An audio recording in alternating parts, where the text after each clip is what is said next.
What's up my friends, how's it going, and welcome back to the 4th episode of our Let's Play series as Alexander with your fellow comrade Summary.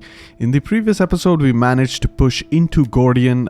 We have consolidated the entire province of Phrygia, Cappadocia, and of course in this episode we are going to try to wipe out the Cappadocians by conquering the remaining two regions of Sinope as well as Amisa, but we have a little bit of a situation on our hands as you know, we have fought a couple of battles over here defending Mazaka from the Achaemenid armies.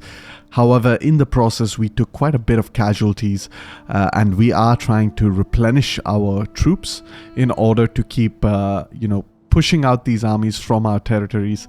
Meanwhile, at the Gordian area itself, we have Alexander stationed over there. But we have a lot of armies out there in the region. I'm actually really perplexed as to what I'm supposed to do over here in order to secure the Gordian and allow Alexander some freedom to go attack some of the other remaining settlements of the Cappadocians. If we're able to take out the Cappadocians, we were able to take out the Lydians in the previous episodes by conquering both Side and Iconian, their last two remaining settlements. What that does is it effectively reduces the number of armies available to the Achaemenid vassal swarm. As you can see over here with the Cappadocians, they have 4 armies, 2 of which are full strength.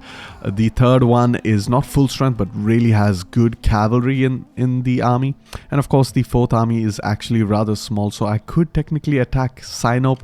However, I do not have the movement range to reach there. And of course we have a lot of armies over here that could turn and attack Gordian, which is not very robust as far as Garrison is concerned. So a little bit concerning over there. However, let's just go ahead, recruit yet another unit of pikemen. We will need 6 in that army. We are also going to go ahead and start moving up these guys in order to link up some of our mercenaries and try to complete our remaining 2 armies. But even then we are in a very tight situation because, as you can see, our economy, we have a decent buffer in our treasury. We have 21,000 denarii, but we are making only 400 denarii per turn. And in that desperation, I'm actually converting the previous food or fishmongers into trading ports.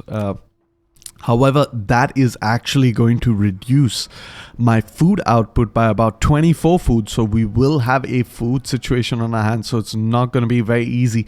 Meanwhile, Alexander himself, he's 22 and historically he passed away at the age of 32. So we have about 10 years to conclude this campaign. So we have quite a lot of hands to actually turn the situation around. We don't have enough time. We have to be extremely decisive, and there are one of 2 things I'm actually considering.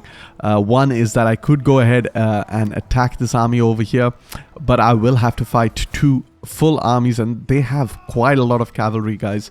Not really that great troops or infantry. They do have some hoplites, but they are no match for our pike phalangidae. But they have a lot of cavalry, and that's gonna be extremely tough to defeat them. We do not have a lot of population class to replenish after that battle. We will not have the momentum advantage. So I am leaning towards going towards the second option, which is actually recruit up this army to a decent level and then just, use them to garrison Gordian, and then we're gonna sneak past these armies with Alexander, conquer Sinope, and then immediately try to conquer Amisa, thereby, forcing them into attrition. So that is what I'm leaning towards. However, with that, there's nothing much to do in this turn. The only reason I showcased this turn is because I wanted to explain how I was going to go about, defeating this current situation that we are in. And of course, we are also under siege at Nikomedia with a full Armenian stack. That is rather unfortunate. I could attack them. It's a decent auto resolve. I mean, it's not a great auto resolve, but I'm not entirely sure if I want to do that. We do have a decent population to replenish from, but if we kind of defeat them over here, I'm not sure if we can So yeah, it's not not an easy situation at all, because the auto resolve is not that great. I do not want to fight this battle. It's going to be an annoying battle, but I am actually just simply going to wait it out over here for as long as I can, because if they do decide to attack the settlement of Nikomedia, I will be able to defend it, as I did in the previous episode with this army that has taken a severe beating. Of course, I can deal the same beating to this army, and that will basically help me neutralize the Armenians up here. That being said, we even have public order issues happening all over our recent conquests. We have public order issues in Ionia. We have issues in our starting province, which I actually find very annoying in the campaign, because, of course, we shouldn't technically have so much public order issues, but that's just the way the campaign is set out to be. And for people who are trying to play this campaign on Legendary, I can only salute you for your efforts. It's absolutely ludicrous in my opinion, because this campaign is extremely hard even without that difficulty level. However, let's just go ahead, end the turn, and we'll see how things develop from there on out. Alright, so here we are in the end turn, and we are being attacked by a lot of Persian armies over here. I do consider this to be a little bit of a fortunate situation, because we can actually crush these armies. They're not really at full strength. They do have a lot of Sparabara though, and I'm pretty sure you guys know my absolute hatred for the unit. So we have to watch out for those guys, but we can turn off the control large armies. We can go ahead and try to defeat these Persian armies, weakening them even further. And we do have a little bit of population in the settlement of Mazaka, so we should be able to replenish a decent amount after the turn is over. However, let's just quick save over here. I'm gonna hop into the battle, and I will see you all in that battle. Alright my friends, welcome to the battle. We have gone ahead and arranged our troops in our typical formation, protecting the settlement of Mazaka. We have our walls as well as our hoplite and our pikemen protecting the main entrance. On the far left flank we have a group of pikemen supported by a wall, of course protecting that left flank entrance to the settlement. We have Cassander and his cavalry force stationed outside the settlement. Some of our other cavalry are a little bit weaker in terms of their manpower. As you can see, they're about the 50 or below in terms of their percentage strength. We also have some of our Agrarian axemen chilling in the back, and we are just going to hold out the settlement against a vast multitude of enemies. As you can see, they have already begun firing at our troops, and this is the main danger, of course, in the battle. And we're pretty much going to wait for all of the enemy units to engage before we can start moving our cavalry around. Some of the cavalry is actually moved out of the settlement already in anticipation for the enemy forces. We are going to be waiting for some of their cavalry as well to engage. But as you can see, I've decided to even use some of the cavalry which is severely depleted, and that is because, of course, you know, I definitely want to have an advantage when it comes to overwhelming the enemy over here. And I really love that mod.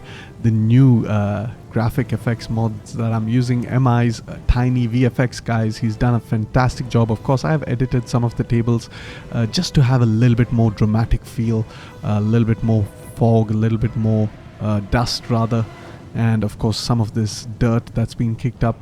It's not there in all battle modes, but I have gone ahead and done some changes to it. If you guys are interested, I can share it, but keep in mind this is not my mod. I am basically using the mod by Tiny VFX of MIs.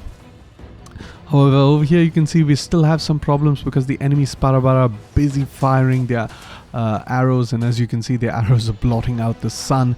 Famous Persian saying to which the Spartans replied, "Then we shall fight in the shade."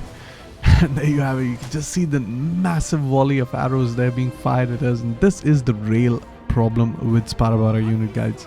They are not that elite, but of course you can see some of the lighter troops are already retreating. But the main difficulty over here is that we have a lot of Sparabara firing into our ranks that will significantly reduce our army. Let's just have a quick look over here. You can see that our unit will start to take some losses. We're at 238, but we'll take a look at what this unit is looking like at the end of the battle. One of the good things about this is that, of course, the wall slightly helps defend our units over here, so that is definitely great. But take a look at all of these arrows that are stuck in the wall. So we are mitigating some of that damage, but of course some casualties will be inflicted by the enemy.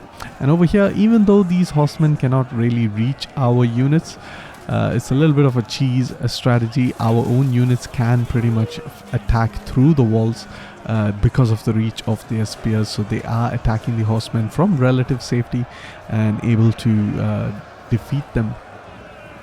And there we have it. We have some Sparabara units running into melee, and this is what we'd like to see. We'd like to see more and more units get involved in the melee rather than stay at a range and fire all of their missiles towards us. And over here I decide I've had enough of these Sparabara, so I am going to go ahead and charge into these units from multiple directions and try to break their morale as quickly as possible.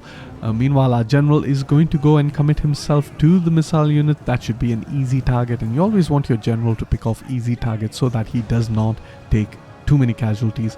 Unfortunately, the Sparabara of all direction are just firing arrows at him, but we will quickly dispatch of this Sparabara unit right here, and there you have it. Big charge into the backs of this unit, and that is what happens when you charge the back of an enemy unit. They get absolutely smashed, and we're going to follow that up with a frontal charge as well. And now you can just see the chaos over here. Our cavalry versus the enemy Sparabara. We're going to make quick work of them. They're lightly armored, and there you have it. They are going to retreat from the battlefield, so that is a very successful engagement over there. Meanwhile, our general, having dealt with that missile unit, is retreating because we do not want to be attacked any more by missile units than we want to. So they are going to be retreating but cheering along the way for having defeated that archer unit. In the main front line, as you can see, our units are still holding out, and we have taken quite a bit of casualties from that missile fire, but more and more enemy units are engaging in melee, and this is exactly what we'd like to see. We'd like to see a lot of these units approach the walls, which they cannot really assail our own troops. Meanwhile, we can attack from relative safety and take out a lot of these units, so that is really good. But as you can see, even more, and this is what I absolutely hate about Persian units, is that they have so much skirmisher capability. It really helps in an open battle when you have so much cavalry to deal with them. However, in a settlement battle, these guys can inflict some severe casualties to your troops before they even engage in melee. Thankfully, we are really good in melee, so we won't have any difficulties dealing with these units in melee. And there you have it. You have some more Sparabara unit, and this is actually the general's bodyguard unit that's making a move. And even the general's bodyguard unit, as you can see, they have a bow. They do have ammunition. In fact, they have more ammunition than the Sparabara, so they're even more annoying to deal with than the Sparabara. One of the things about Sparabara units is that, of course, you can't really see over here because these guys are actually another general's unit. But the Sparabara in particular, they have a really massive shield, so they're not that easy to even beat in a missile fight, because they have really huge shields that are really good at blocking out missiles. They're not really good in melee. They're weaker shields, but they are massive and they block out most of the enemy missiles. So just keep that in mind. Never really use your missiles to counter Sparabara, because you're gonna waste a lot of your missiles against the Sparabara unit. Over here you can start to see some of the enemy cavalry enter the battlefield. They are charging towards our own cavalry, assisted by a group of archers, of course. That is because we have just managed to pull some of our cavalry out of dodge. We can just quickly toggle on just to get a sight of what exactly is going on over here. Our general, meanwhile, is rear charging this unit over here. We are cycle rear charging and trying to attack, but you can just see no matter where we go, we are under constant missile fire by the enemy. Over here we decide that this cavalry unit is now isolated, so it is time to charge at it from multiple directions, inflicting severe casualties. Now, while this cavalry is very formidable with 41 armor, of course our charge cavalry is going to be initially at an advantage, but we do not want to prolong the fight. We want to get into the fight as quickly as possible. And there you have it. Our general Cassander himself is going to charge towards the archer. Once again, we are avoiding attacking the enemy cavalry. We're going for easier targets with our general, because you want to minimize casualties taken by your general in order to prevent him, of course, from dying on the battlefield, as well as maximize the amount of kills he can get, because this really helps your traits in the campaign. The less casualties you take, the more casualties you inflict, the better and better your general is going to be as far as straits is concerned. So there you have it. Our general is going to be hacking at some of these units. Very easy units to attack. Although they do have quite a lot of armor, so they're not going to be that easy to kill, but they are not going to be able to inflict that much damage on our own cavalry. So there you have it. Once more, we're getting a very crucial engagement against enemy missile units, and all the way over there you can see that we have quickly dispatched the enemy cavalry. So things are looking really good. Most of the enemy units have committed to my front line. We only have a single unit of General's Bodyguard that's still staying at a relative distance from the battlefield. That is a little bit unfortunate. Now these guys do not have the shield like the Sparrowbatter unit, but they do have a long spear. So what that means is that unlike the Sparrowbatter, which are more vulnerable to cavalry charges, these guys are not really vulnerable to cavalry charges because they have really good spear, really good reach, and they can really inflict quite a bit of casualties on your cavalry. However, if you do charge at them from multiple directions, then you will be able to break them. Once again, you can see enemy archer units approaching our cavalry, so the idea over here is to charge again with Cassander. Cassander himself has taken quite a few casualties and has already inflicted quite a bit of casualties of himself, and there you have it.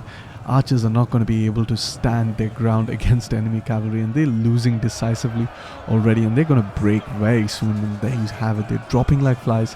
They're going to be hacked to pieces right here by our cavalry, and they're not going to be able to escape that easily from our cavalry.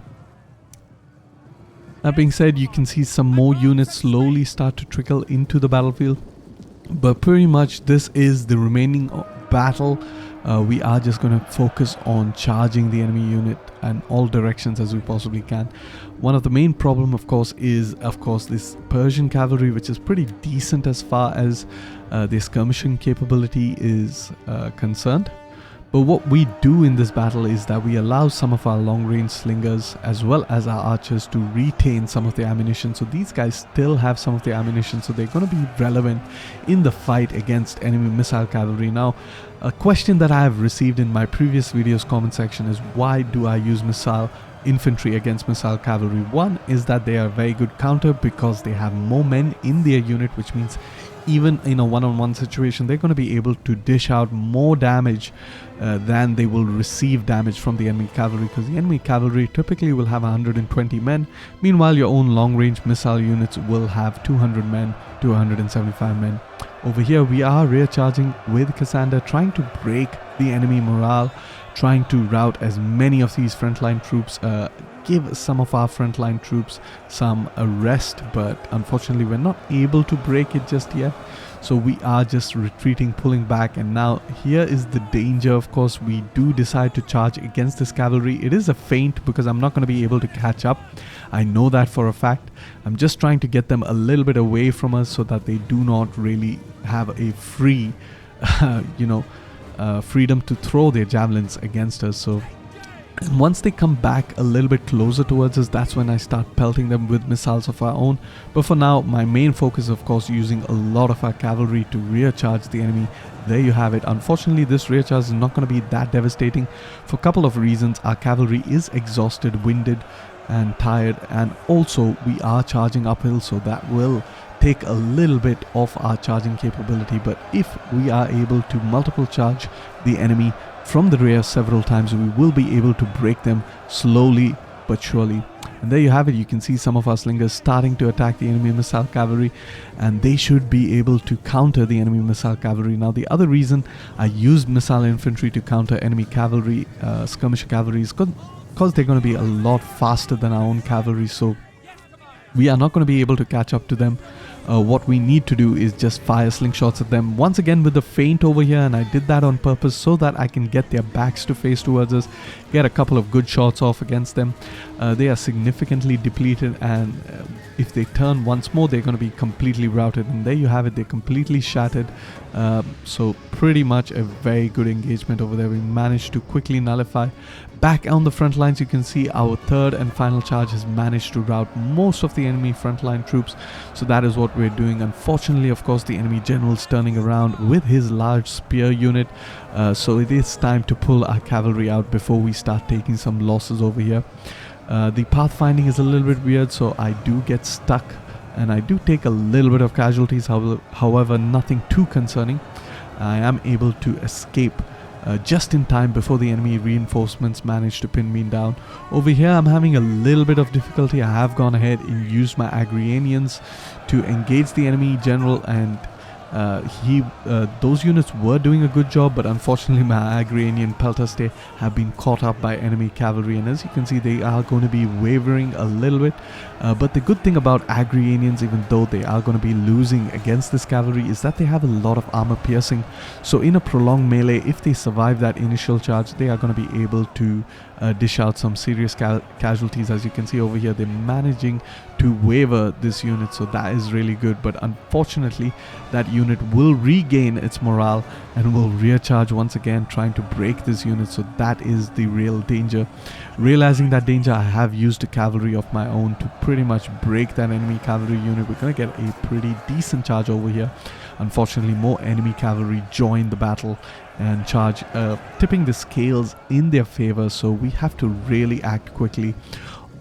All the way on the right hand side of the battlefield, you can see our first contingent of cavalry pretty much chasing down all of the routing units. We do not want them to return into the battlefield, so what we are going to do is select each and every single cavalry unit that we have in our first regiment over here and assign them to attack individual routing units, preventing them from returning to the battlefield, of course. All the way over here, we have managed to resolve the situation with the enemy cavalry. We've gotten a lot of them out of the equation, so it is time to keep pressing our Achaemenian axemen. We are going to give chase to the enemy general over here. He is pretty depleted, he is pretty tired, so we can go ahead and attack him. And one of the things of getting these units quickly in a melee, especially Achaemenids will be a good counter because they're really good in melee as opposed to these guys, is that you are preventing them from using their missiles, which is really great. Even if you attack some of the rear units right here, they are not going to be able to fire the missiles with the remainder of their units, so you're nullifying the amount of damage output they can do. So this is something I would highly recommend. That being said, you can see that we're almost at the end of the battle. It's only about 28 seconds remaining, and that is of course because you know, we are going to have a majority bonus for having quite a lot of units on the battlefield, so that is a huge morale debuff. And there you have it. You can see that that is finally kicked in, and I do believe the enemy general has also died, which means that is a further morale debuff. And with that, of course, we have a heroic victory with Cassander, and that's going to be a recurring theme in this episode, with Cassander holding out in Mazaka, desperately trying to buy some time for Alexander to clean up Paphlagonia, Kaipontus, and clean up the Cappadocian armies in the north. And as you can see, we have won a heroic victory over here. It was a very hard fought battle. We lost only 400 troops, killing almost 10 times our number. We have further weakened a lot of Persian armies over here. We haven't really wiped them out because we have no intention to wipe them out. Of course, we want to keep the momentum on our side. A lot of these armies are definitely going to survive. Some of them will perish, of course, those that were really weak. But most of the armies that do survive are just completely devastated, so they will not be able to replenish that much. And we're not going to enslave the captives because we do have public order as a severe issue. So what we're going to do is we're just simply going to ransom the captives because we want to maximize our treasury, since our income per turn is not looking that strong. So we want to build a good buffer before we eventually run out of funds, guys. So it's a very dire situation as far as economy is concerned, food is concerned. Things are getting really difficult over here. We have no interest in establishing any agreements outside our realm of influence. We do not want to get dragged into wars that we have zero interest in fighting. And of course, over here you can see that the Armenians are going to be attacking me in Nikomedia. Again, this is very ideal for me. Because I can pretty much just destroy this army like I did the previous army. I'm going to quick save over here. I'm going to definitely fight this battle, but I'm not going to be showcasing this battle because it's an easy battle. It's unnecessary to showcase it. It's a very boring battle. Pretty much what I end up doing is using all my pikemen to block the entrances to the walled settlements, and over time I slowly grind down these armies. So that's pretty much what I'm going to do, and I'm going to see you all after the battle is done.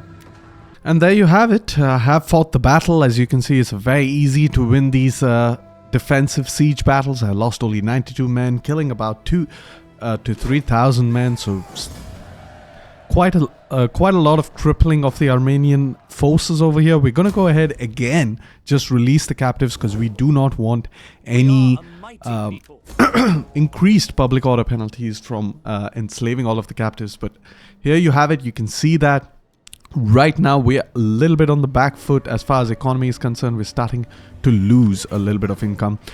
We have also managed to completely replenish our army, so I think the play over here is to move slightly out, just transfer over a couple of these units over, and then we are going to try to move towards the Gordian and try to defend it. Meanwhile, over here we have a decent advantage against, of course, these stacks, but we're starting to see some more stacks pour in, so it is looking a little bit dire, the situation over here. So I'm not entirely sure how I'm going to navigate around this.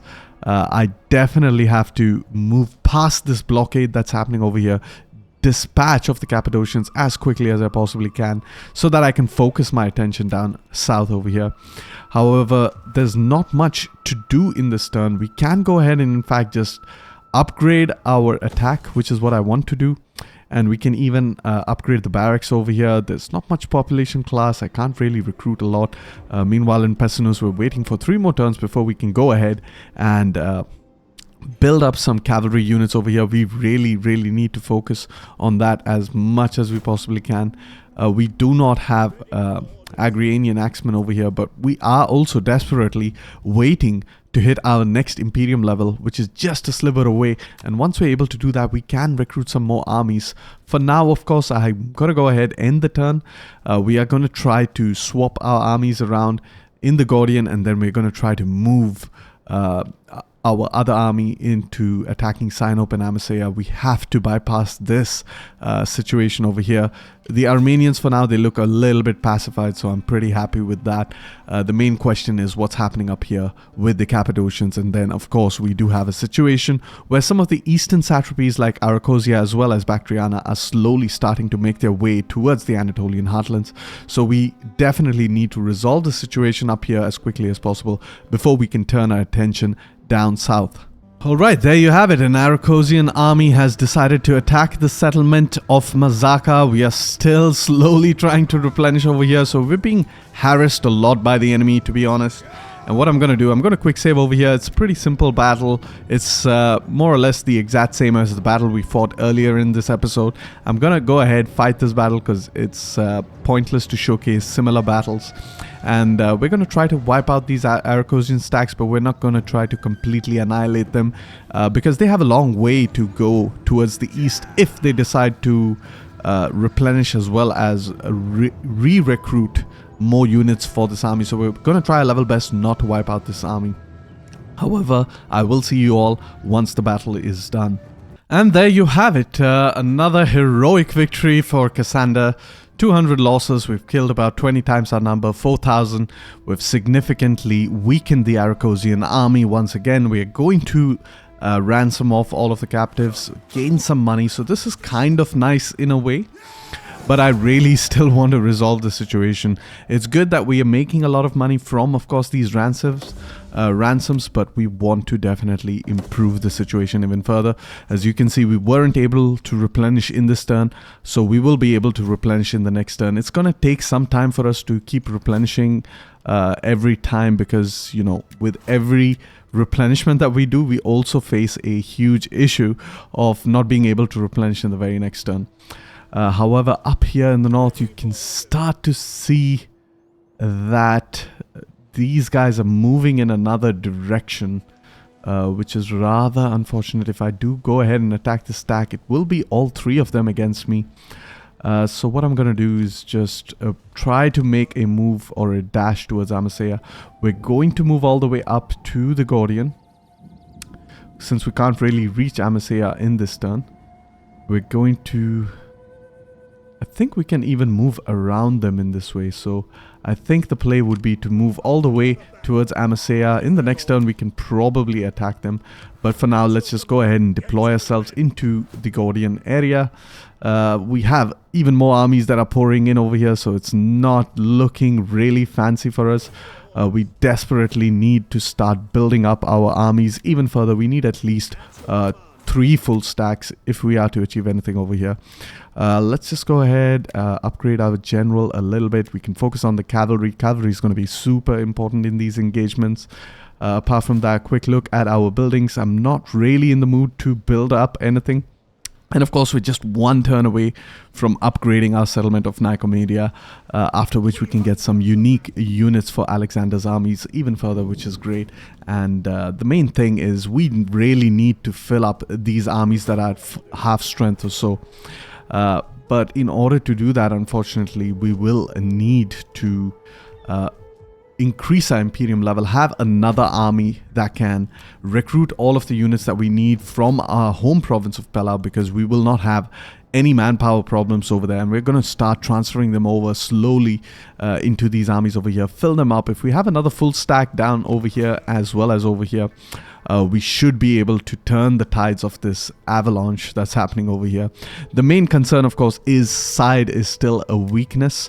Nothing's really defending it over here, so we have to wipe out this faction as quickly as possible before we go ahead and start splitting up our units. Once, of course, we do manage to maximize Nikomedia's settlement, we don't really need to defend it anymore against the Armenians, so we will abandon the settlement. We will be able to defend it with the garrison itself, and we're going to start moving our other armies towards side, which is more of a weak point in our campaign at the moment. However, let's for now just go ahead and end the turn. We do have a character that is leveled up. We can get some abilities for assassination. That's going to be super important. Good news is that the province of Paphlagonia, Kai Pontus, is actually Hellenic now, so it has been converted into Hellenic culture, which means, you know, when we attack the settlement, we will be able to easily replenish, and then we can just quickly move towards Sinope and then put the Cappadocian armies over here into attrition. We do have none of them are the Shahs, so we might even actually end up wiping out the faction, and that's the best case scenario, of course, that we can possibly hope for. However, let's just go ahead, end this turn, and I will see you all in the next turn. Alright, welcome to yet another battle, this time against the Bactrianae. We are not going to be showcasing this battle once again because we don't really need to showcase this battle. But instead, what we are going to do differently in this battle is we are going to be using our garrison, since we have no reason not to. And we are going to instead allow them to take a lot more of the casualties, giving some time for our own troops to replenish. But we're going to quick save over here, hop into the battle, and I'll see you all once the battle is done. And there, once again, you have it. A very decisive victory by Cassander himself against, of course, the attacking Bactrianes this time. And we have neutralized yet another army. So we are slowly trying to turn the tides of the war in Mazaka itself. Once again, we are just going to ransom off all of the captives. Another Bactrianae army, another Aracosian army, but we're going to just let them keep coming up against us. The real major concern, of course, is we have a Achaemenid army that's making its move towards side. Over here, we have another army that's actually trying to go towards Nikomedia, but I think Nikomedia for now should have a decent garrison to deal with any threat, which means we could potentially just start moving towards a side.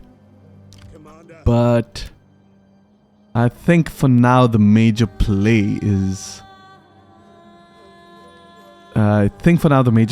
just taking out the Cappadocians. I'm not entirely sure about side if we can get there in time.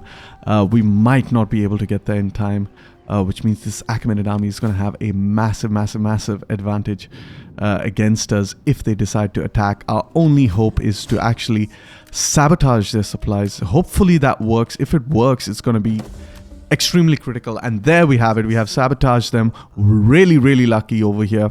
What we are going to do is we are simply just going to abandon Nikomedia for now, because we don't really have an option, and we're going to start moving towards side as quickly as possible.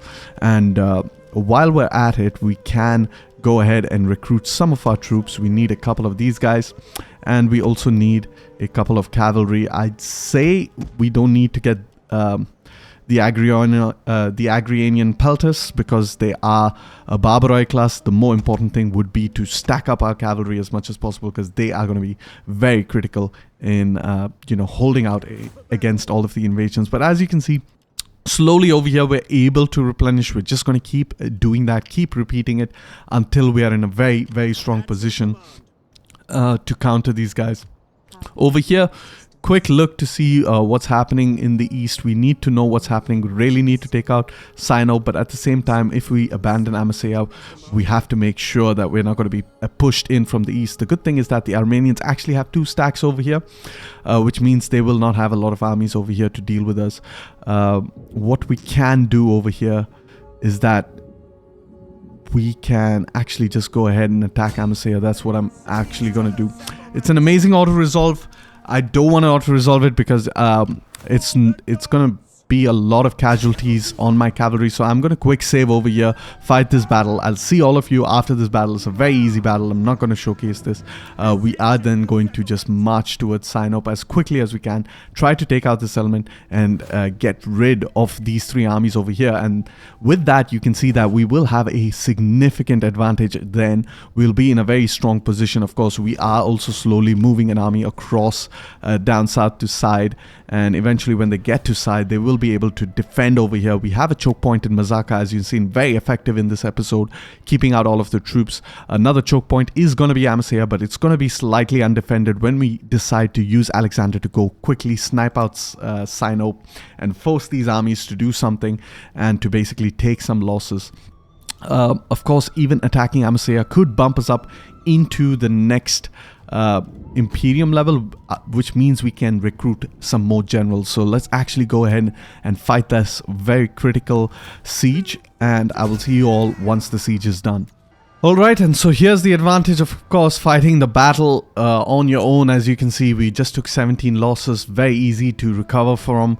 We are just going to peacefully occupy the settlement because it is Hellenic culture. There's no point in depleting the population of the settlement, even though looting it could be useful.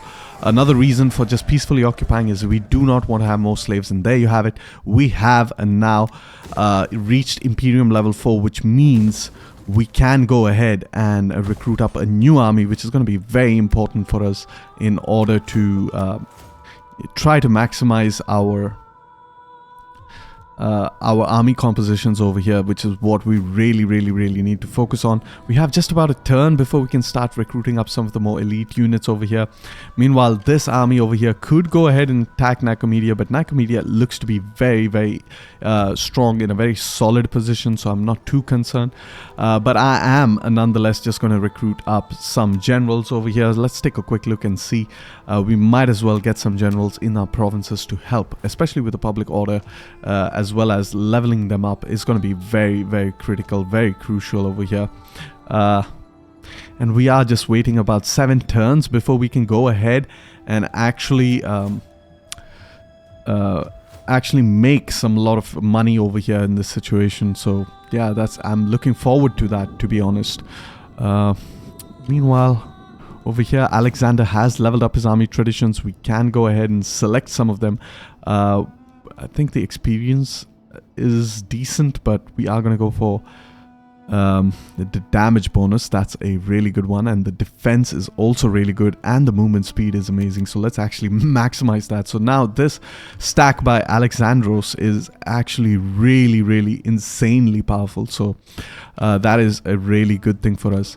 And we are now going to slowly but surely start moving towards Sinope, and in preparation of that, we have to start moving our spies so that he can assassinate any of these Cappadocian stacks that end up becoming the Shah, that ends up becoming the faction leader of the Cappadocians when they don't have a settlement. If you manage to assassinate their faction leader, and if there's no other eligible faction leader, it will wipe out the faction. So we might not even have to deal with these armies, guys.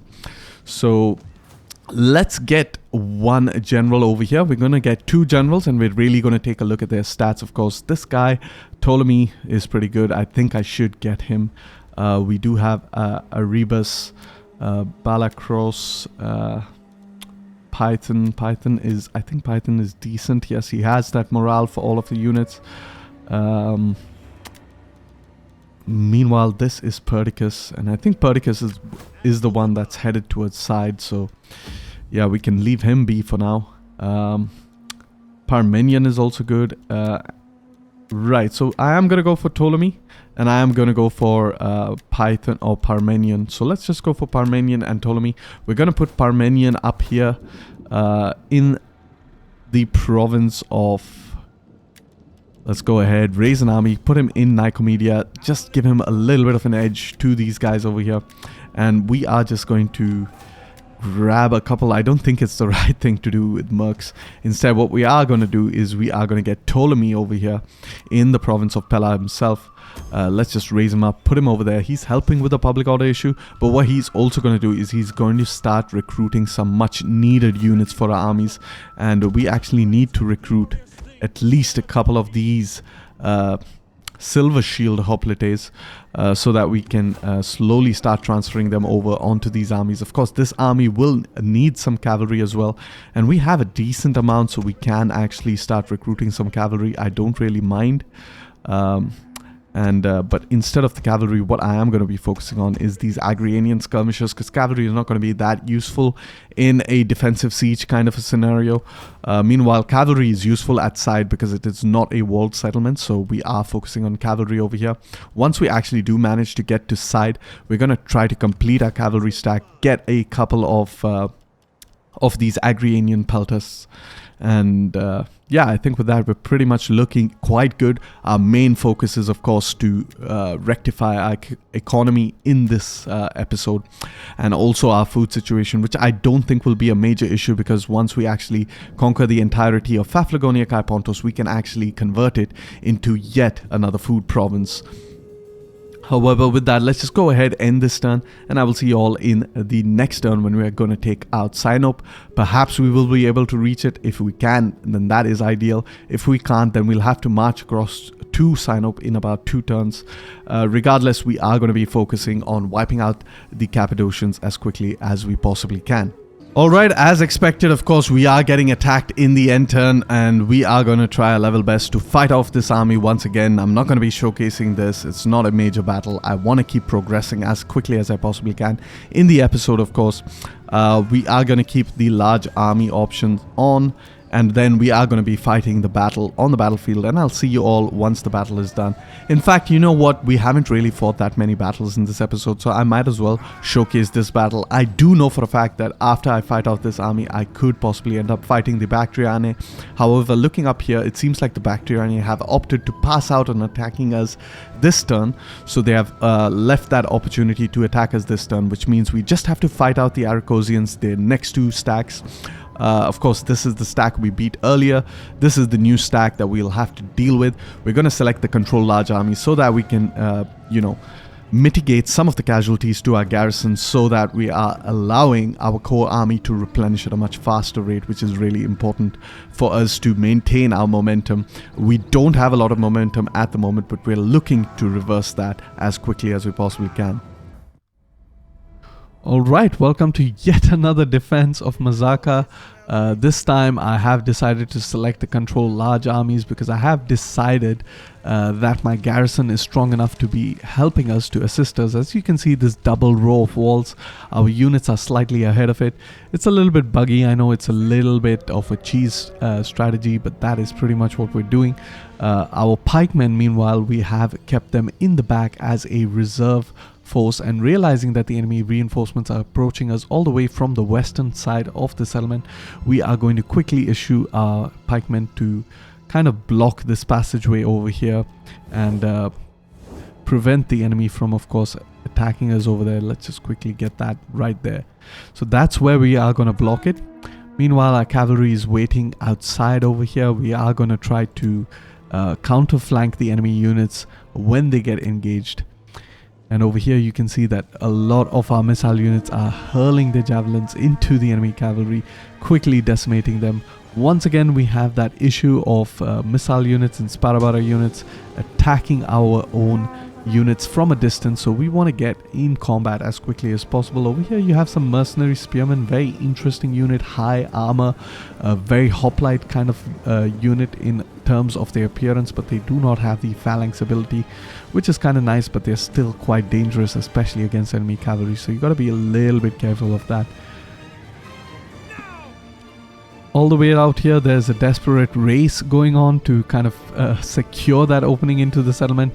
As you can see, we have enemy cavalry that's approaching, so they will have a slight advantage in a foot race, but of course we do have that proximity advantage, so we are trying our level best to get our pikemen just there in time, and unfortunately I do manage to do that, but as far as I remember, I kind of forget to enable the phalanx mode, which is a huge mistake on my part, but however I do not get severely penalized for it, which is kind of thankful.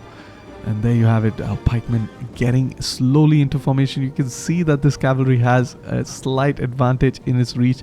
This is exactly the moment where I should have popped the pike phalanx so that I could end up, you know, inflicting some casualties on this cavalry. Thankfully, they have broken their charge and they have decided to skirmish my units, but once again over here I should have absolutely enabled my pike phalanx mode, which I haven't really done that, which means these guys get a pretty decent charge against my cavalry and against my units, and a huge mistake happening over here. You can see that my pike phalangitae are in melee mode, unfortunately.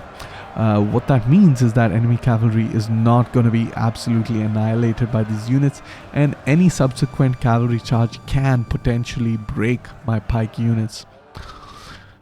One of the things that does end up happening in this battle is that I do a lot of micromanagement mistakes, but this just goes to show you how powerful the Macedonian army is.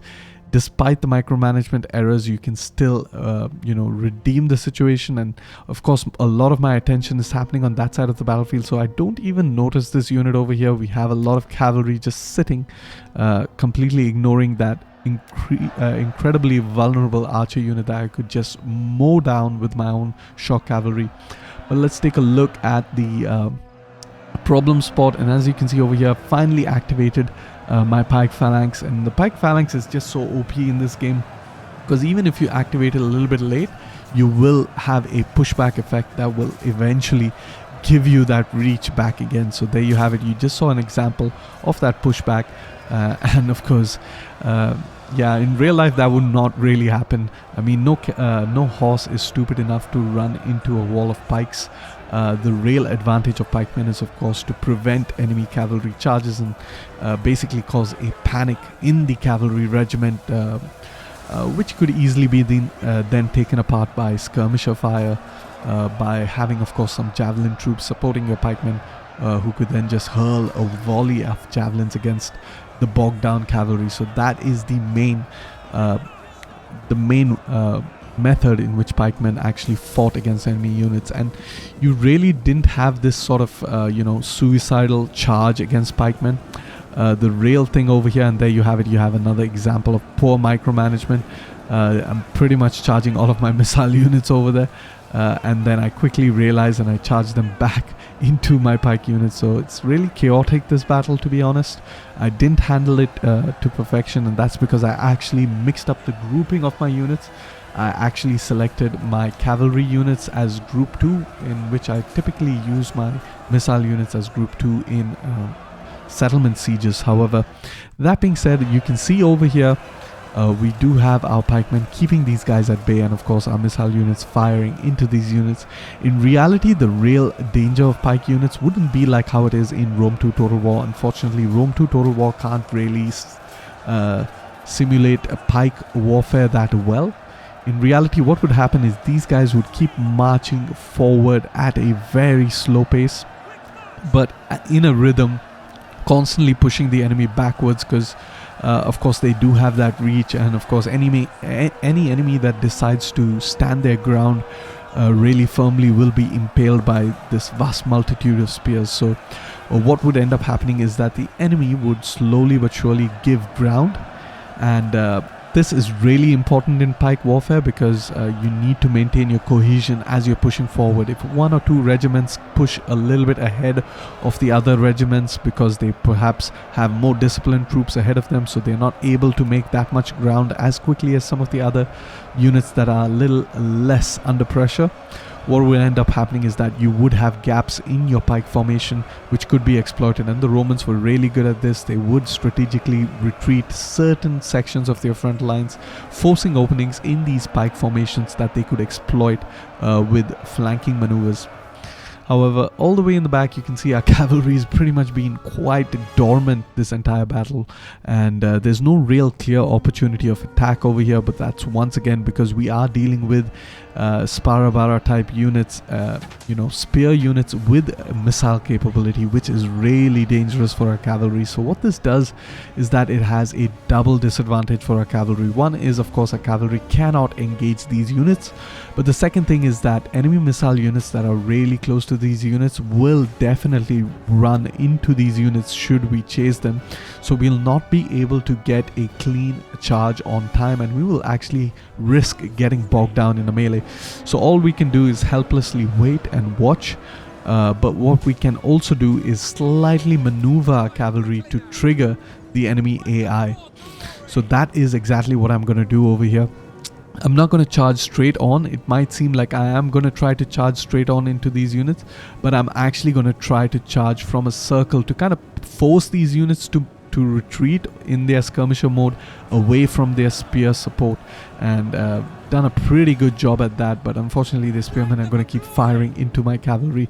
But there you have it, we have managed to isolate these spear units, and a big problem with the enemy AI is that they do not really prioritize what they should be doing at the right time. Over here, this spear unit should absolutely stop using their missile abilities and just try to rush in and support their archer units and try to pin down our cavalry. But thankfully the enemy AI, or actually not so thankfully because I would rather prefer the challenge, but the enemy AI is not the brightest bulb. So they kind of mess up what they're doing over here, because these missiles, while they can do some damage to our cavalry is pretty heavily armored, and you can see we're not taking that much damage even though we are facing our backs towards those missiles. And of course Sparabara missiles are not as powerful as dedicated missile units, of course, so they're not going to be able to dish out that much damage. Sparabara is typically good at weakening your front lines before they engage in a melee, but they're not out and out a very good missile unit. So if you are playing as the Persians, don't definitely use these guys as a pure missile unit. They are more capable if you use them to soften up enemy units, especially enemy units that do not have a lot of block chance, like Phalangite. Then definitely Sparabara do have an advantage. Now over here I am being chased by the Sparabara and of course a unit of generals, so it is time to kind of move around. Initially I do try to chase as many units as I can. I notice a lot of units fleeing from the battlefield, but unfortunately I'm not able to keep up, and I decide the real priority is of course to help our pikemen over here, because they've taken quite a bit of casualties. As you can see, most of them have been reduced to about 50% of their initial strength, and realizing that, I eventually even tried to send some of my hoplite units to support. Now one of the comments I did receive is play with the control large armies turned off, because that's a little bit cheesy, and I do agree it's a little bit cheesy because I am limiting the enemy AI from sending their full stacks into the battlefield. But let me be clear guys, I am going to do this in the next episode because I already pre-recorded this episode.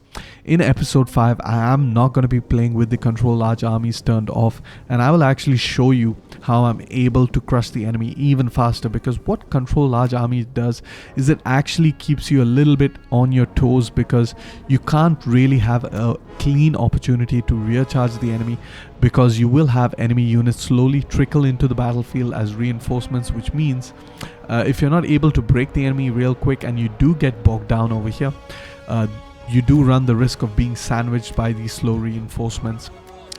The only advantage that control large armies turned off actually offers you is if you are outnumbered and you have very few chokeholds that you can hold on to, and then you can redirect your units to hold out at another choke point. But over here you can see we have been attacked from multiple directions, but we have managed to hold out the enemies quite effectively.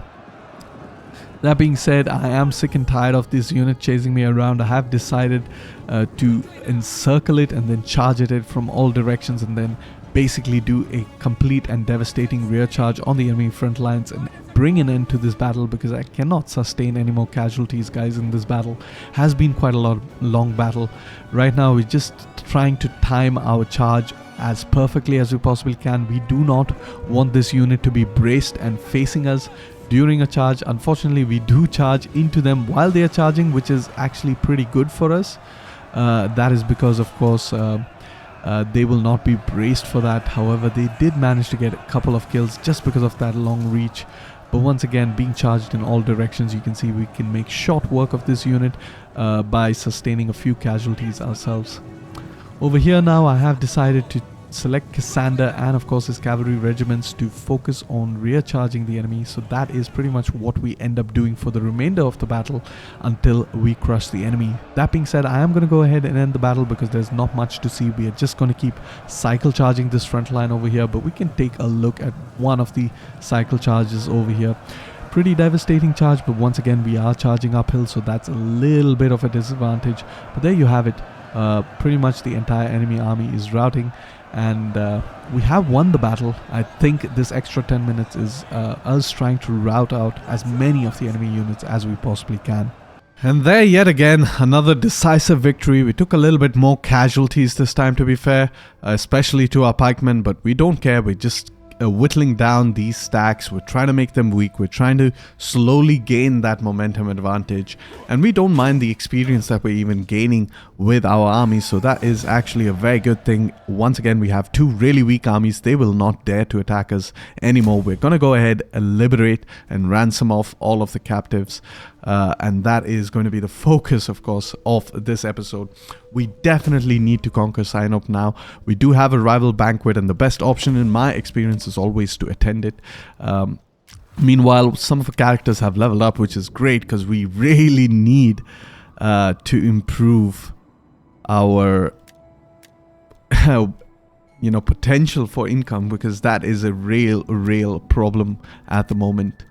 And Paphlagonia, Kai Cappadocia, that's fine. We want Paphlagonia, Kai Pontus to also be taxed.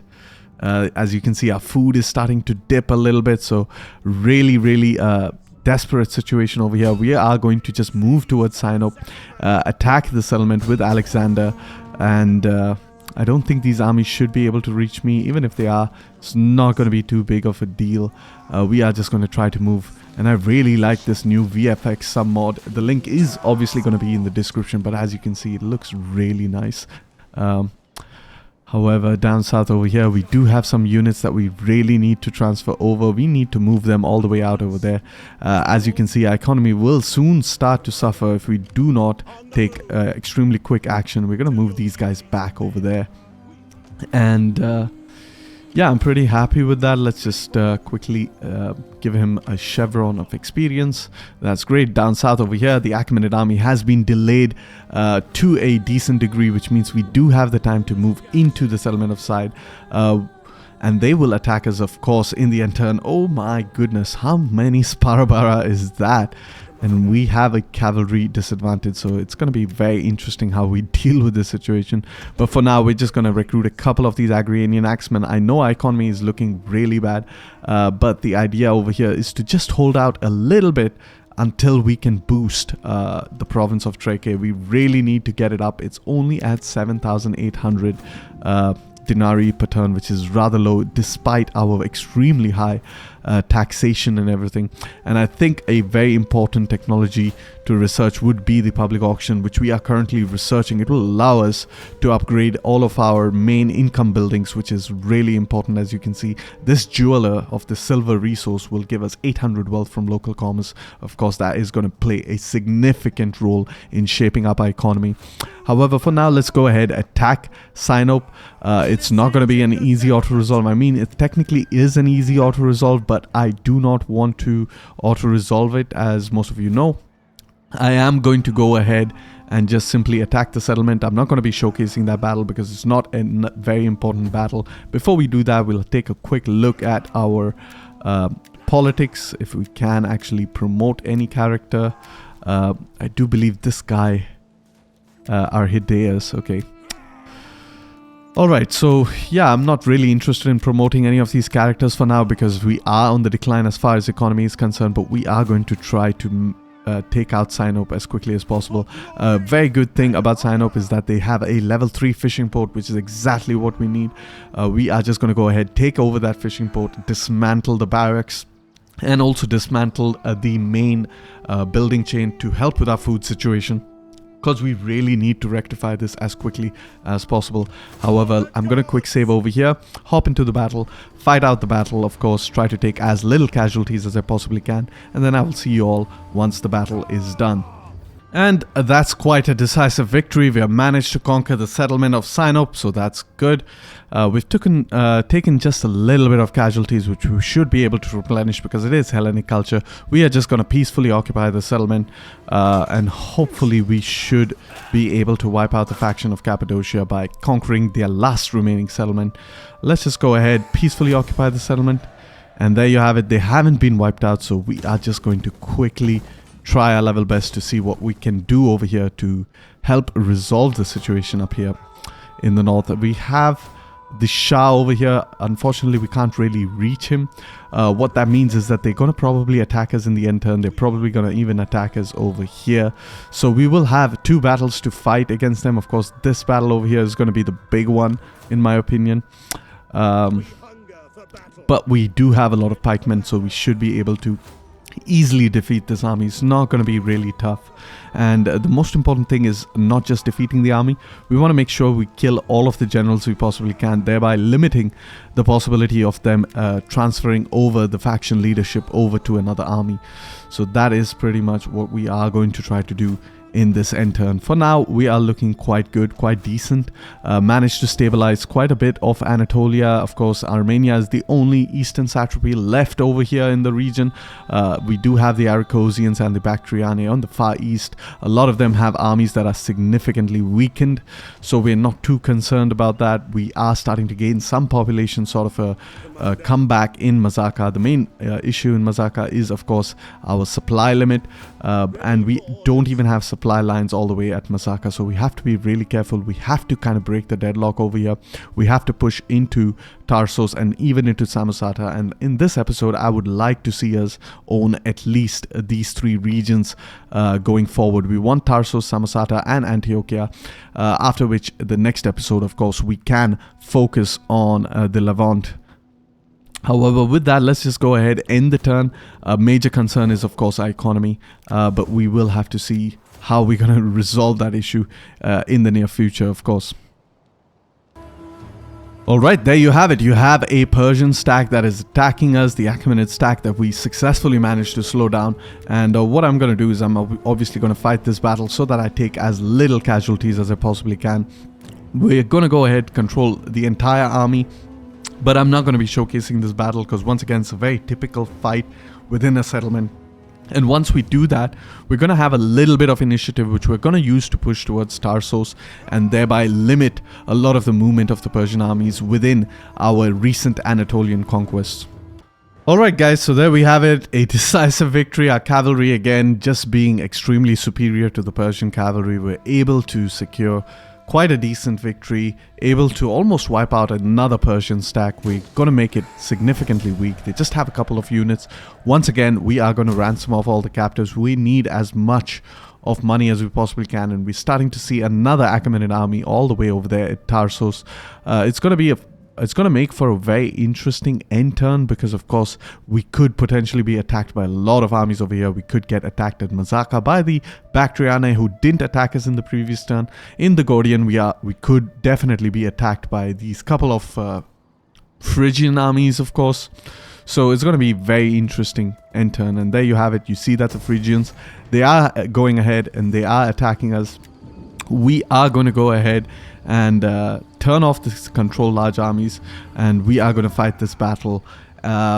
But I'm not going to be showcasing this. I don't think I need to, guys, because it's going to be really long, really boring battle, and I don't think you guys want to see this. But we are going to be just blocking chokeholds in our settlements, preventing these guys from getting into our settlements as best as we can. It would have been helpful if we had a couple of Agrarian axemen over here, but I guess it is what it is.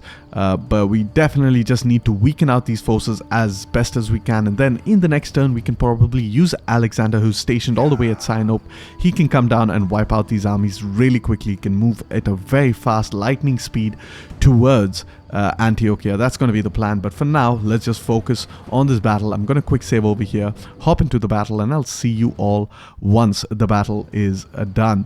Alright guys, I know I said I wouldn't showcase this battle, and I will not showcase this battle, but I've just kind of entered the battle to show you guys how I basically deal with the army. I do not bother with the ramparts at all. Instead, what I do is I select my pikemen and I pretty much put them in this pike formation to protect the entrances of the city from the ramparts. Of course, any of the enemy units that actually scale the ramparts and then try to come down into the city will be faced by a hail of pikemen, and you know, by a multitude of pikes, and they're not going to be able to break this. In fact, even if they burn down the gates, they are going to be greeted by yet another unit of pikemen that's protecting the gates, and we have that happening over here on all sides. For those of you who don't know, this is pretty much the strategy. However, it is a really slow strategy, but it's very effective.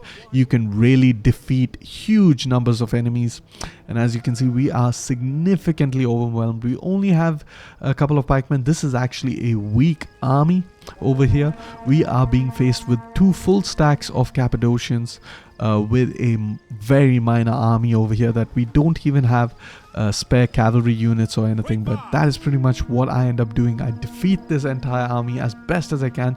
As you can see, it is a 44-minute battle, so if I actually have to showcase this entire battle, it will be an complete episode of its own, so I'm definitely not going to be showcasing that. But just take my word for it, guys, this strategy does work. Eventually, if the enemy overwhelms you, which is what happens in this battle, what you want to do is start using some of your other troops over here. Like, you do have some hoplite options to bolster your wavering pikemen so that the enemy will struggle. And if you do have the opportunity, you can sally out of the settlement with your cavalry from another gate, like the one out here in the back, and then you can actually rear charge the enemy units, because eventually with this strategy, of course, you will have the enemies eventually burn down the gates. And another thing I like about this submod, the tiny VFX, is just take a look at those trails, guys. Oh my god, the flaming arrows look absolutely gorgeous, just wonderful, and even the flaming fire effects look crazy over there. So I really love this submod. I highly would recommend it. Of course, the link is going to be in the description for you guys, so do check it out. And if you guys are interested in, of course, my tweaks to the submod, I will eventually make it available in the Discord for you guys to download. However, that being said and done, let us not just watch this entire 43-minute battle. Take my word for it, I do win this battle. However, it is a very hard-fought battle and a very long and tedious battle, and I actually fight this battle on extreme speed. Now, if I actually trigger the extreme speed over here, you can see that it actually drops my FPS quite considerably. So that is unfortunately the situation with how unoptimized video recording is in Rome 2 Total War. In the actual battle where I wasn't recording, I could play this at speed 3. However, in, of course, a replay, that is going to slow down the frames per second quite significantly. So I'm not going to be showcasing this battle, but I'm just going to hold up until I show you exactly what I'm talking about. So there you have the first units of enemies actually attacking us over here, and they are already caught in our pike formation, and they're going to be taking quite a bit of casualties really quickly, and they're not going to be able to do that much damage against us. So we are going to be able to attack them quite effectively. And of course, you have a lot of missile units over here that's also going to keep firing into these units, so that is a huge advantage. As you can see, we are actually holding out 3 units with just a single unit of pikemen over here, and initially they might not take a lot of losses, but over time when they tire and their armor is kind of mitigated, they are going to take quite a significant amount of casualties. However, with that, I'm just going to go ahead and end this battle. Of course, I'm not going to be showcasing a 41-minute long battle, and I hope you guys understood the concept in how I am able to hold out a settlement, especially as Hellenic factions, especially if you have pikemen, as of course Alexander in this series, but you can even do it in the Grand Campaign with the Diadochi factions and any other factions that actually have hoplite and pike units. Of course, pike units are going to be better in this strategy. There is a downside for pike units in this strategy, is that the enemy does have a little bit of wiggle room to move around, but pike units are significantly better because they take a lot less casualties because of that distance as well. So it's a bit of a double-edged sword. But just keep that in mind. Both pike units and hoplite phalanx are going to be really good at holding out choke points in the settlements, such as these choke points right here. However, with that, I'm going to go ahead, end the battle, and I will see you all back in the campaign. Alright, and there you have it. It was a very close victory. Our pikemen really did well. We lost a pike unit, unfortunately, but we managed to inflict a very devastating loss on the enemy armies. We managed to kill a general. I'm not sure if it is the right general. Of course, the general in concern is going to be the Shah, and I do believe we have killed the Shah. So we'll have to see if that actually wipes out the faction, or they're going to have a little bit of an extra leg in them. Big ransom for the captives over here. So that is of course great. And we have another battle to fight. This time we have our garrison units that will have to hold out against these units, but they don't have really that many great melee units, so we should be able to fight in a very similar style that I showcased in the previous battle. I did decide to eventually showcase snippets of that battle so that you guys would understand my overall strategy when defending these settlements, of course. However, I'm not going to be showcasing the exact same thing in this battle, of course, and I will be fighting this battle. We are a little bit on the back foot because we are relying on our garrison troops. But we should be able to come out on top because we have a lot of hoplite units. However, I will see you all once the battle is done. Once again, over here, we are going to try to make sure that we get the general of this army killed.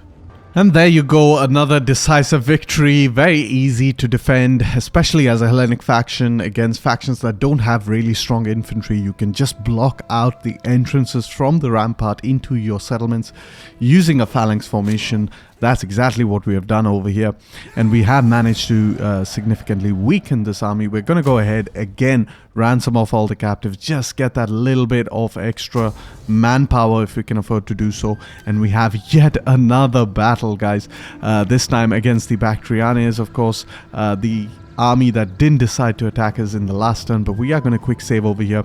We're going to once again control the large armies, try to fight this out on the field of battle. I'm not going to be showcasing this again because of course we have fought quite a lot of battles in this episode already, perhaps even 10 battles so far, of which I have showcased 3.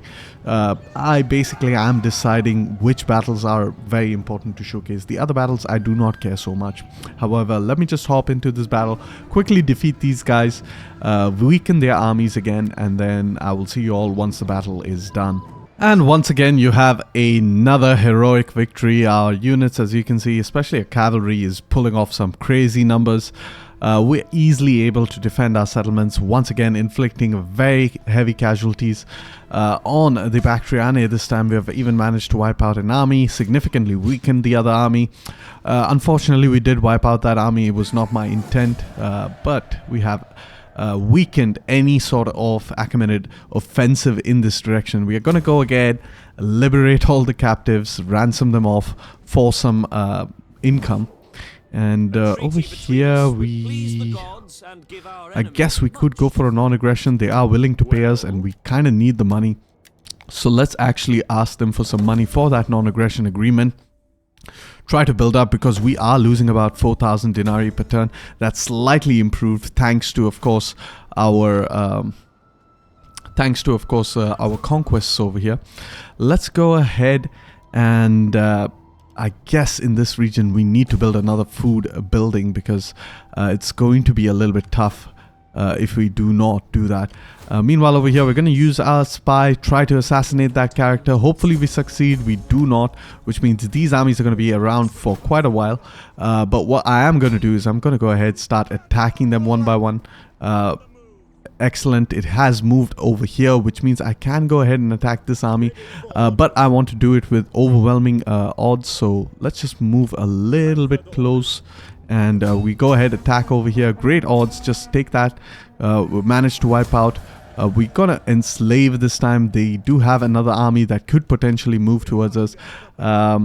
I'm not too concerned. The Guardian seems to have a decent sized garrison, but we need to quickly build up our armies over here.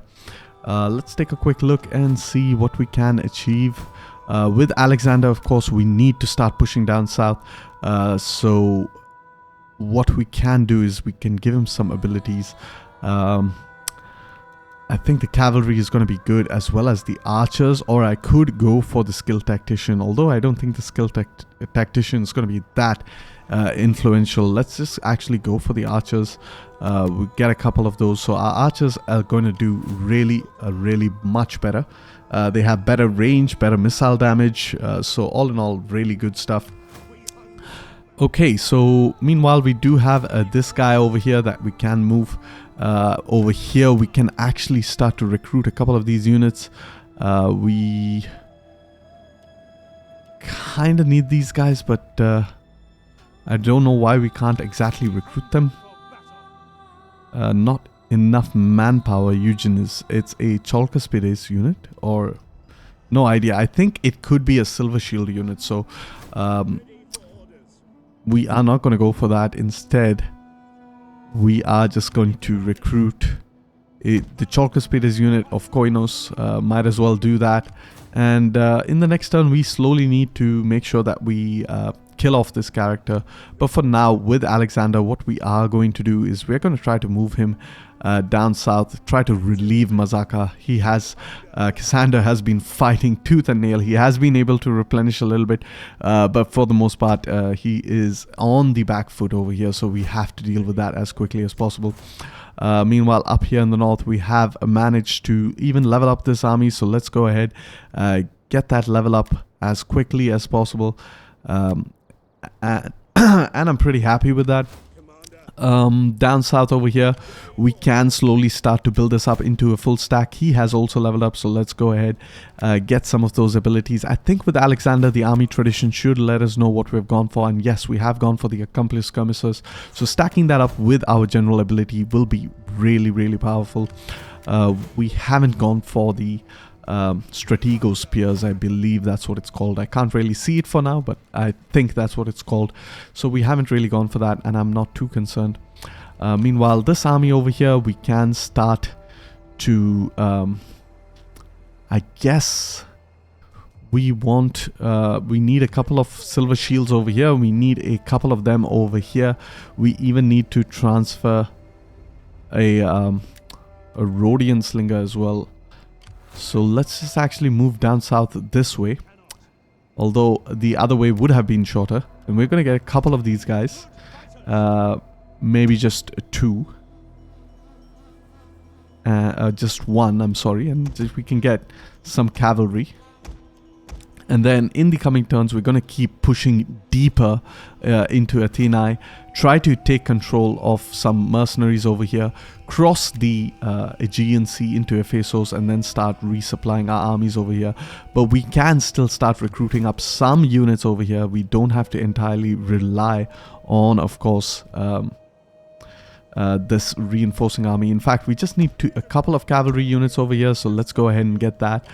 Meanwhile, this guy over here, the real problem is, of course, these Armenian as well as Cappadocian stacks can start moving towards Sinope. Sinope doesn't have a sizable garrison, decent but not great. So what we really need to do is we need to eventually move towards Sinope. But for now, I want to move as close towards Gordian as possible. We do have enough population class, so I'm pretty happy with that. Let's just keep Alexander on patrol so that he completely replenishes in this turn. Meanwhile, our spy over here can start to move and get a little bit of line of sight. And there we have even more Bactriani armies. That is absolutely insane. 4 more armies over there. So it's going to be a little bit difficult. We need to take control of Amisa, of course. That is extremely crucial. Let's go ahead and we can get a Chalkespires unit, but it is very expensive to do so.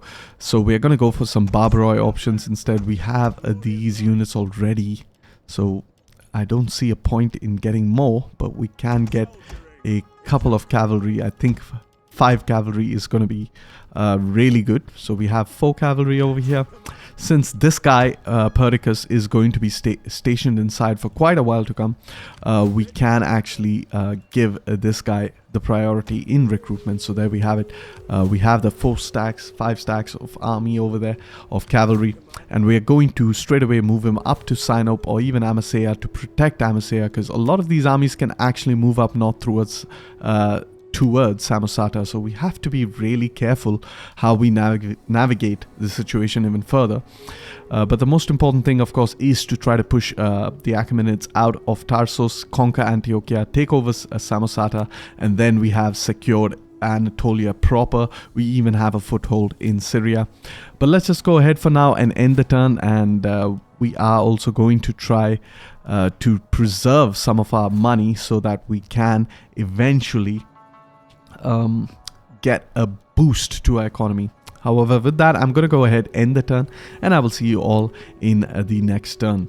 Alright, welcome to the end turn. Once again, Cassander has been attacked by a Persian army. It's going to be an easy battle. We're going to play with the full might of our army, and pretty much not going to showcase this battle, of course, because once again, a very typical battle. We're going to try to wipe out this Persian army, but this Persian army actually moved up from Tarsus, so that is a big mistake on their part, because we are going to be able to capture the settlement for ourselves in the next turn.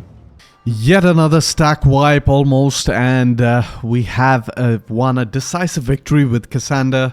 It wasn't that easy because, of course, they had a lot of Sparabara. They were able to inflict some casualties, but not too much, because I intervened with my cavalry as quickly as I possibly could. And with that, we can go ahead and ransom off all the captives once again to save our public order issues. And in the next turn, we should be able to attack Tarsus, which is undefended now. We do have an army that is recruiting up inside, and we can push with that army towards Tarsus. Quick look to see what the other factions are going to do in these end turns. Of course, these end turns are quite short in this campaign, so it is totally worth waiting for this end turn, as opposed to, of course, the grand campaign, where things are a little bit slower when it comes to the end turn, because there are just that many factions. And once again, we have, the Cappadocian stack attacking us over here. It's the last remaining stack, so I'm going to go ahead, just simply auto-resolve this one. I might as well. And it's 73%, which means my garrison's going to take a little bit of damage, but I'm not too concerned. But we can just go ahead, do that, and kind of weaken that army a little bit more, because I want these armies to be a little bit weaker, because I do not want them to attack. And over here, you can see that unfortunately Amisa is under attack, so we will have to kind of lose this auto-resolve. We're not going to be able to defend this for sure, because we're just so outnumbered. They have a ton of Sparabara unit, which means our Hoplite units are not going to be able to do it.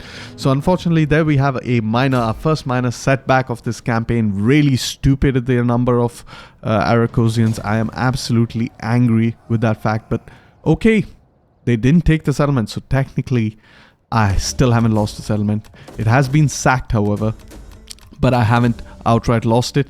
And what's the interesting thing is that they're actually stuck in the zone of control for the settlement, so I could technically move into that settlement, or keep moving towards that settlement. So let's just keep moving all the way in that direction. It's time to pull out Cassander as we possibly can.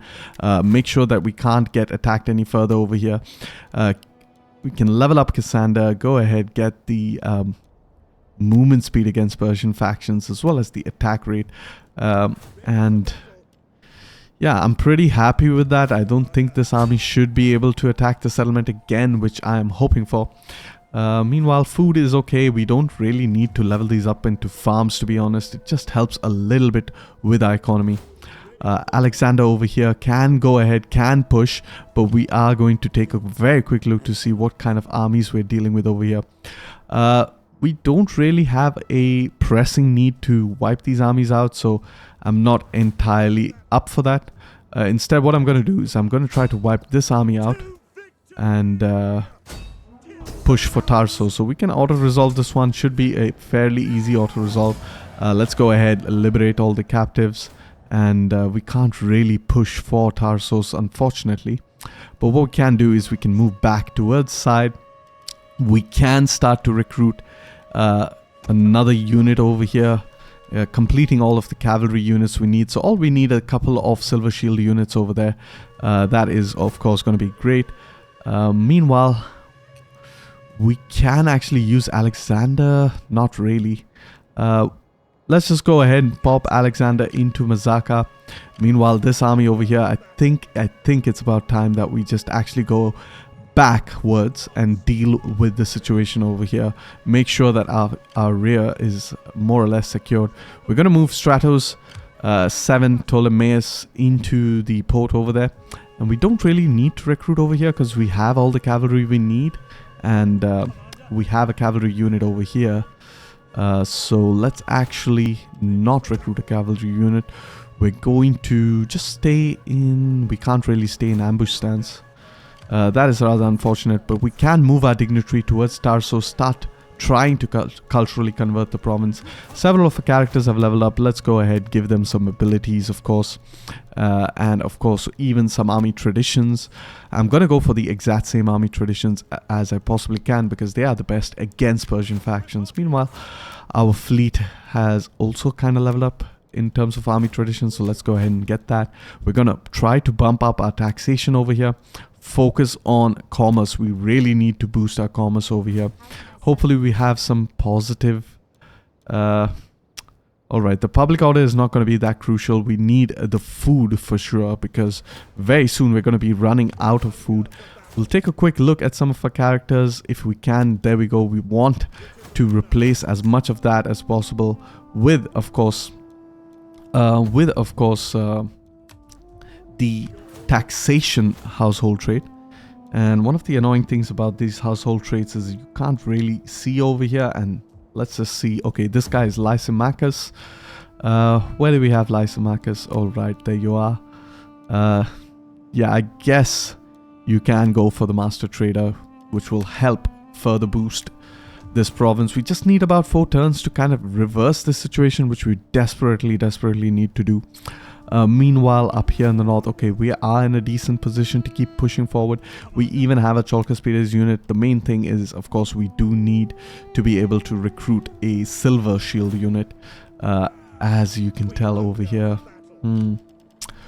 Over here in this army, we need just 2 more Chalkospedes units, but we can't really get them. In fact, we can get a silver shield unit over here, so I might as well just do that. Recruit him over there, because... I mean, why not?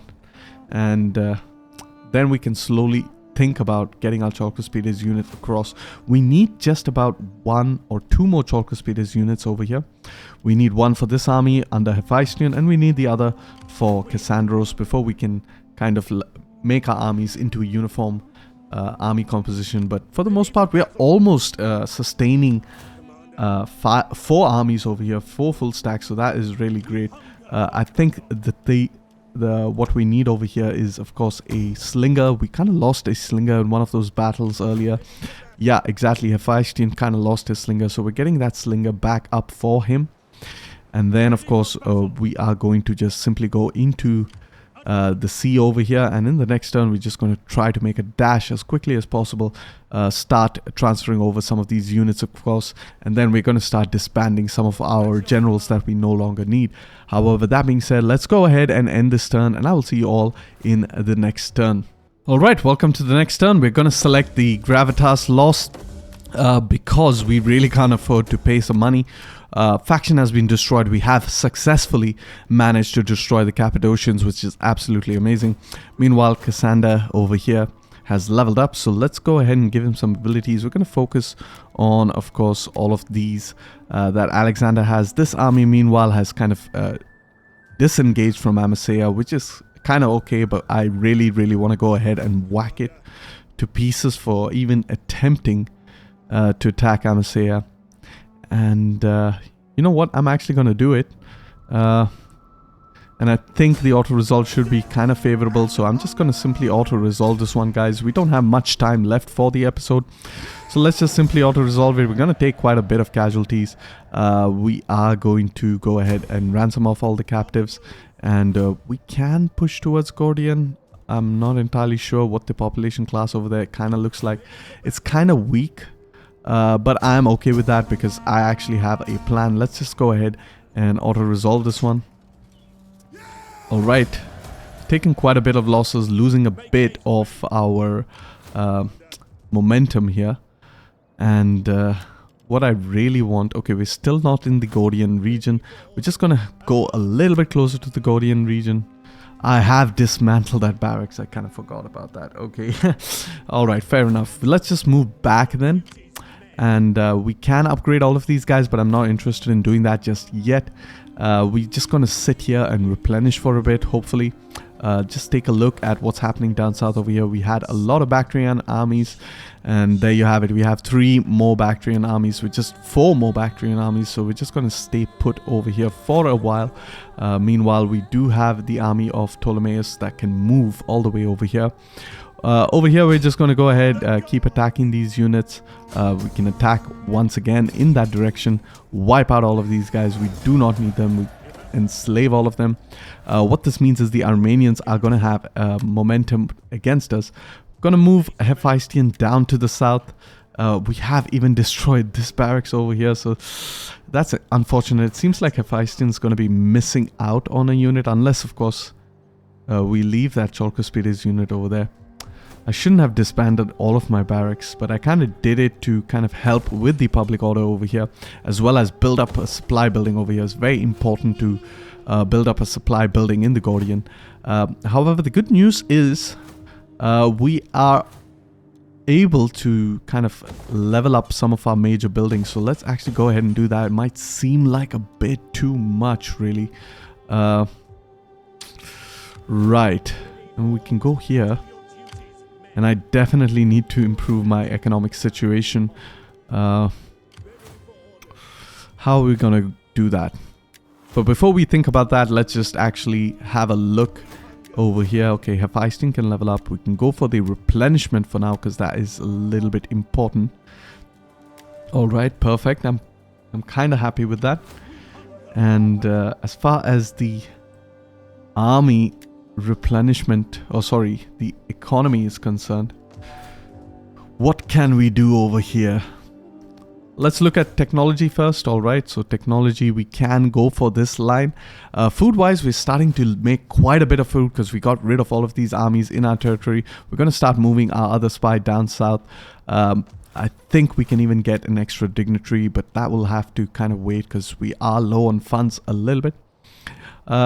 Economy wise, we could kind of wait for this building to kind of build up so that we have just a little bit in our bank, and then we can kind of trigger that in the next turn, I guess.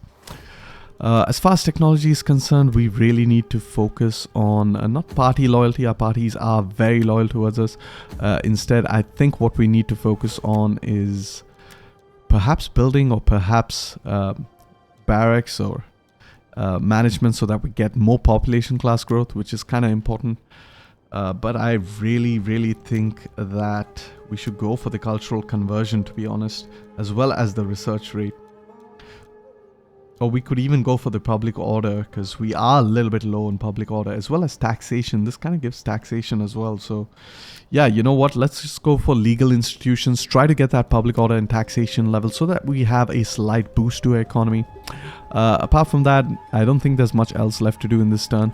So I'm going to go ahead end this turn, but I'm pretty sure I'm going to be attacked by a lot of these Bactrianis stacks in the end turn. So you know what, guys, I'm not going to be showcasing that. They are going to be attacking me. I'm just going to go ahead and end the video right here, right now, because we are almost at the 1.5 hour mark. And I think we have achieved quite a lot in this video. Of course, we are always being a little bit ambitious. We wanted to conquer Tarsus, Samosata, and Antiochia, but we were not able to break the deadlock that was happening up here north of Gordian. But we will eventually manage to come out on top. We kind of got lucky over there with the Amisa just being attacked, not taken over. What that means is we kind of lost a little bit of our population class, but I'm not too concerned. The main concern now obviously is going to be the focus on the future. We've more or less secured Anatolia. It's just the last remaining region of Trapezoes, which should be easy to take over. But the main concern, of course, is Armenia in the east. They have a lot of access to us. They can reach us from many different avenues. So that is a problem, as you just witnessed over there in Amisea.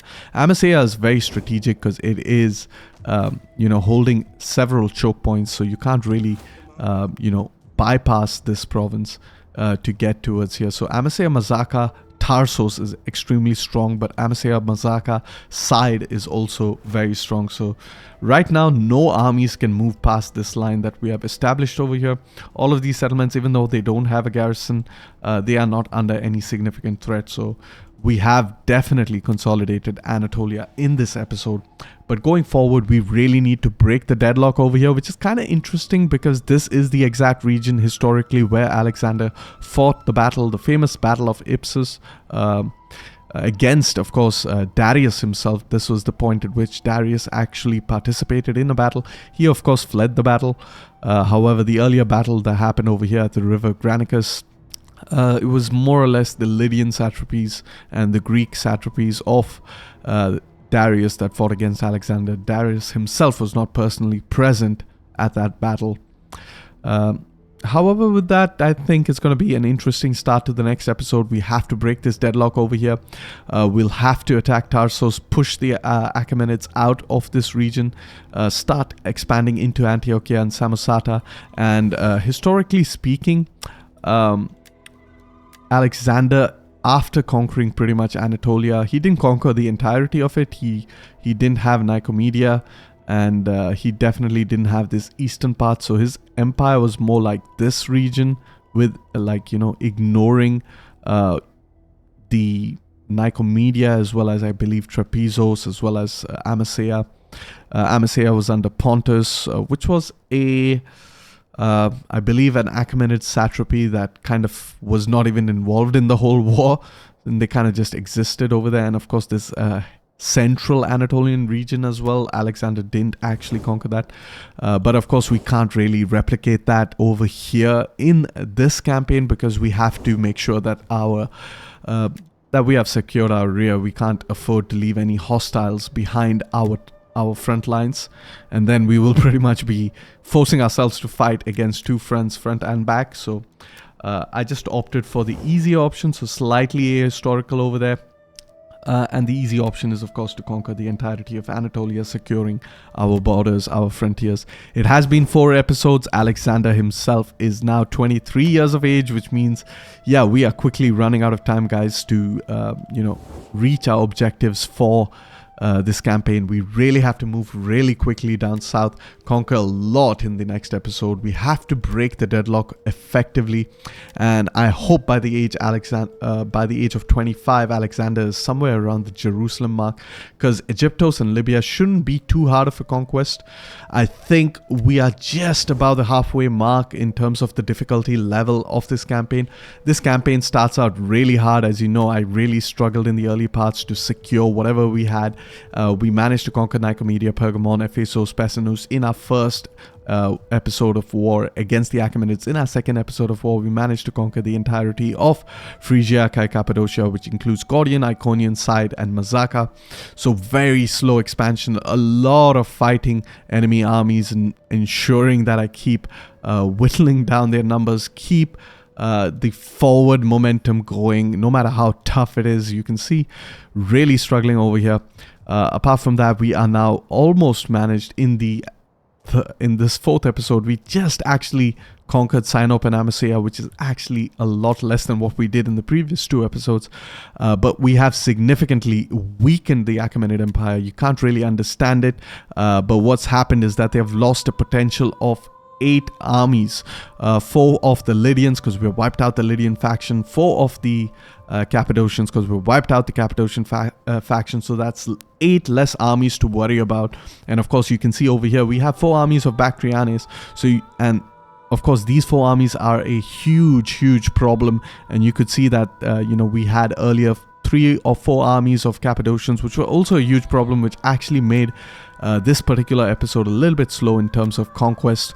But having wiped out 2 of the satraps and negating 8 armies, that's pretty much double the number of armies that are over here. So you can just see how much of an advantage we have gained against the Achaemenids by doing so. And what we are going to try to do is historically Alexander didn't really he did conquer Armenia, but he didn't do so directly, if I'm not mistaken. He actually established it as a puppet state or a vassal kingdom, a satrapy. So we're going to try to attempt to do the same, to be honest, but we're going to take Trapezos for ourselves simply because we want the entire province of Paphlagonia, Kaipontos, to create another food province over here, which will be really helpful. Plus Trapezos is of course a port settlement, so we can build both a fishing port and a farm. Food is not a problem anymore. As you can see, we're making 26 a surplus of food, and if we just check over here by selecting Philotas and send emissary, you can see Paphlagonia, Kaipontos is making 12, Phrygia, Cappadocia is also making about 12 food. We don't have any level 2 settlements over here, so I guess that is kind of okay, but we want to push this up a little bit further. So that of course we have to be in preparation for converting these fishing ports into trading ports, which will actually subtract 24 food from this 28, which is going to put us a little bit in the surplus, so I'm not too worried. But of course conquering Trapezos is going to make things a lot easier. But before we can go ahead and do that, of course in the next episode we have to secure Samosata, Antiochia and Tarsos, because these are strategically very important. They are the next chokeholds.